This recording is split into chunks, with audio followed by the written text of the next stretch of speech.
2 महिना 2 महिना भयो है। पहिले सुरुमा चाहिँ के समस्या भएर के कसरी थाहा भयो? पहिला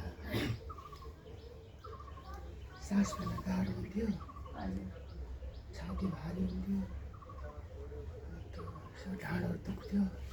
हजुर त्यसपछि अनि पछिबाट फेरि खुट्टा पाइतलहरू सुन्न थाल्यो, अनुहार सुन्न थाल्यो। हजुर अनि चेक गराउँदाखेरि मेडिकल टेस्ट गराउँदाखेरि एक्सरे भिडियो एक्सरे गराउँदा छातीमा पानी जमेको छ भनेर भन्यो। अनि अहिले उपचार चाहिँ कसरी के गरी गर्दै हुनुहुन्छ? उपचार अहिले बिमाको मार्फत गर्दैछु। त्योभन्दा अगाडि ग्यासबाट गरिरहेको थियौँ। हजुर अनि अस्ति भर्खरदेखि चाहिँ अनि बिमा चालु भएर बिमादेखि गर्न थालेको। बिमाबाट गर्न थाल्नुभयो।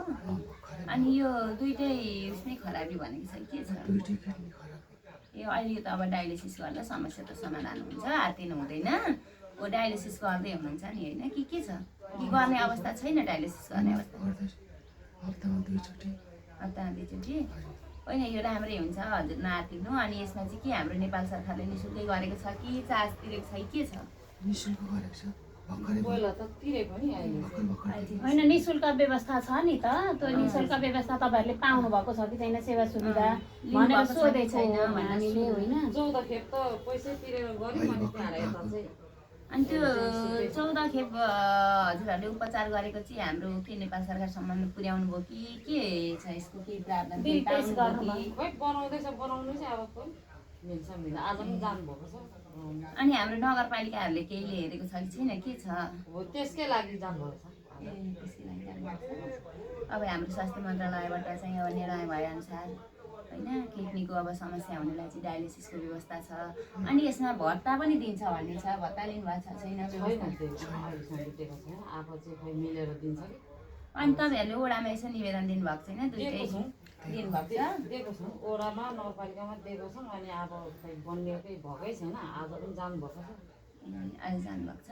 नभए तपाईँहरूलाई यो अब ठुल्ठुलो रोगको लागि चाहिँ 4-5वटा रोगको लागि भत्ताको पनि व्यवस्था छ नेपाल सरकारबाट भन्ने कुरा छ होइन। अब तपाईँहरूले पाउनुभएको छ छैन? तपाईँहरू अब अलिकति पीडितै मान्छे हुनुहुन्छ होइन। अब बिराम लाग्नु सबैलाई नराम्रै हो, तर बिराम लाग्दैमा आत्तिहाल्नु हुँदैन। समस्या समाधान हुन्छ, उपचार हुन्छ, ठिक हुन्छ। यस्तो युवा मान्छे हुनुहुन्छ, बिसेक हुनुहुन्छ, नआत्तिनुहोस् ल। आत्मबल दर बार्नु, आत्मबल अलि लुज नपार्नु। अनि म अब ठिक हुन्छु, मैले केही गर्नुपर्छ भनेर अगाडि बढ्नु। आत्मबल पनि सबैभन्दा ठुलो औषधि आत्मबल पनि हो है। युवा हुनुहुन्छ, अब बिमार भनेको बच्चा बुढा सबैलाई लाग्छ। त्यही त समस्या समाधान हुन्छ, नआत्तिनुहोस्। अब नेपाल सरकारले पनि हाम्रो राम्रै काम गर्छ, गर्दै पनि छ। र अहिले नयाँ आएकाले झन् अब राम्रो व्यवस्था मिल्छ भन्ने आश छ हामी सबैको होइन। अब र यो भत्ताको लागि चाहिँ अब तपाईँहरूले अब वडामा जानु, समस्या परेको व्यक्तिले होइन वडाबाट व्यवस्थापन गरिदिनुहुन्छ। अब हाम्रो यही वडाको जनप्रतिनिधिहरूले पनि हजुरहरूलाई चिन्नुभएकै छ। नचिन्दा पनि आफ्नो पाउने सहुलियतको व्यवस्था गरिदिनुहुन्छ। हजुरहरूले त्यो गर्नलाई अगाडि जानु र केही सहयोग गरौँ भने पनि हामी छिमेकी नजिकै हो। हजुरहरूले जानकारी गराउनु भयो भने हामीले पनि सकेको सहयोग गर्न तयारी हुन्छौँ होइन। अब हाम्रो सहयोग त अब के गर्नु त्यस्तै हो गृहस्थीमा र पनि